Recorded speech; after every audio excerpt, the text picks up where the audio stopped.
Okay, so the next presentation that we have now, it's entitled Rehabilitation of Patients with Motor Disabilities Through Techniques Based on Computational Vision. It's going to be done by ANTONI JAUME I CAPO from the Graphic and Vision Unit of the University of the Balearic Islands. Thank you very much. I would like to welcome to thank the organizers for the wonderful conference and to present the work that we did together with the La Habana University, where we tried to organize different games in order to rehabilitate people with severe motor disability in order to try and improve their capabilities and in order to also motivate them. Due to the problems that we found in La Habana and in the Balearic Islands, one of the problems that we had is that we're working with a group of people who went to the rehab sessions, patients between 32 and 45 that had been going for very long, and the main characteristic is that they had a total lack of motivation for this treatment, because these were patients that went just to maintain their capabilities, not to improve them. These were, in this case, it was patients with cerebral palsy that moved with wheelchairs and that had managed to keep balance, but only static. So as soon as they moved, they had problems with balance. And so we tried through video games to try and work on this static balance and maybe even into moving balance. It has been proven that video games allow for people to be more motivated.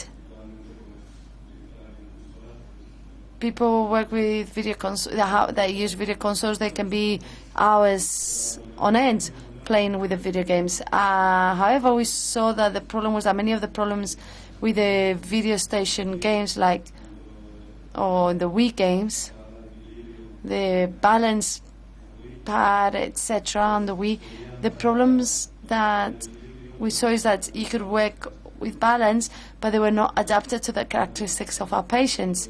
They were not adaptable. And so our work focused on creating or implementing new games in order to work on the objectives of the project and also to look at the characteristics that this interaction should have. And I forgot to say this before, but the interaction was based on vision, on computational vision. And why? Because it's non-invasive. The user does not have to have any device on them, and also because of the characteristics of our users, they have problems to hold any device. And so through the computational vision with the Kinect, through a webcam or the ITO, we were able to work on them. I'll present some study cases. I'll talk to you about how we developed the game, the results that we have obtained, that we have progressed since I last wrote this presentation, and what are the interaction elements that we think are necessary for rehabilitations and the future work. So with what I said before, as I said, we have to create a video game in order to motivate the patients. That was the main objective. The secondary objectives were to improve balance, to foster coordination, to stimulate cognitive and communicative aspects, and to improve the daily life of our patients.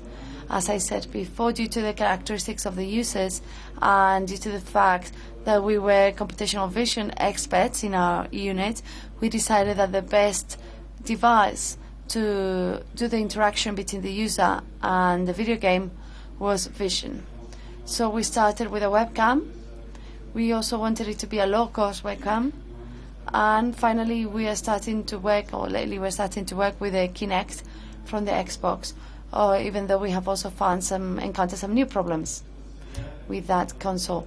This would be the game environment. We had a background because we had been working on this interaction for many years. We used to work with chroma key, now we don't.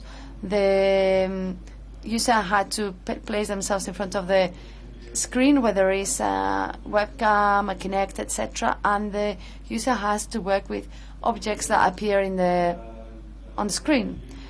in order to work with balance, what we did together with the experts, in this case they were physiotherapists, we tried to use the same language, because for the first 3 months, because at the beginning we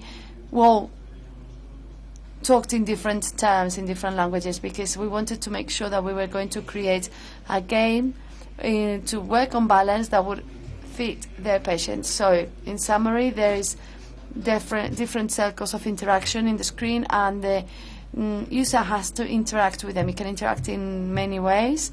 These can be seen in the article, with contact, or the contact has to be established for a little while with these interaction objects. Little by little, we started introducing in cognitive interaction elements. I'm not sure if you can see them very well, but we did a kind of game like the hangman, where the user had also the instruments, where the user had to select certain instruments, etc., and through the calculation of the camera and the distance of the user between the user and the camera, we're able to work with the objects. We would place the objects in such a manner that based on the size of the user would have to move its point of gravity, center of gravity, in order to promote the work on balance.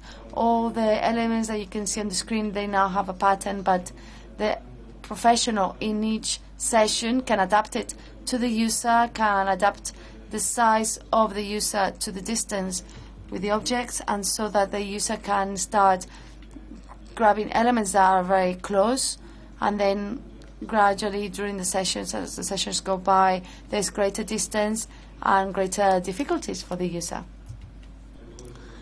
The game is totally customized, and so the expert, among other things, can configure what are the wiping diagrams that it wishes to have, if the user only has to go past that area, or whether he has to go past that area and stay there for a while, what was the maximum time spent on that game. These are people with severe motor disabilities, so we cannot expect for them to always finish the games, but in order for them not to discourage, we always say that the game has ended. So after a specific amount of time, he says game over. And also the mirror effect was very important. When we are in front of a mirror, if we move the right hand, then the right hand will also move in the mirror. However, on the webcam, these will appear on the left of the user when they move the right hand. So we wanted to work with a mirror effect so that this could also use the users. I think you can understand the design of the game with what I've explained. It's important to know the idea that all the information had to be saved after each session, so the expert always knows the evolution of the patient.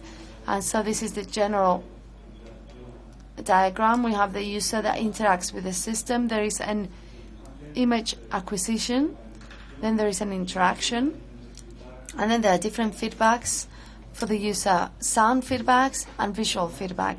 But at the same time, all this is stored in an XML format, and there we keep all the information demanded by the experts that they think is important. And why on XML?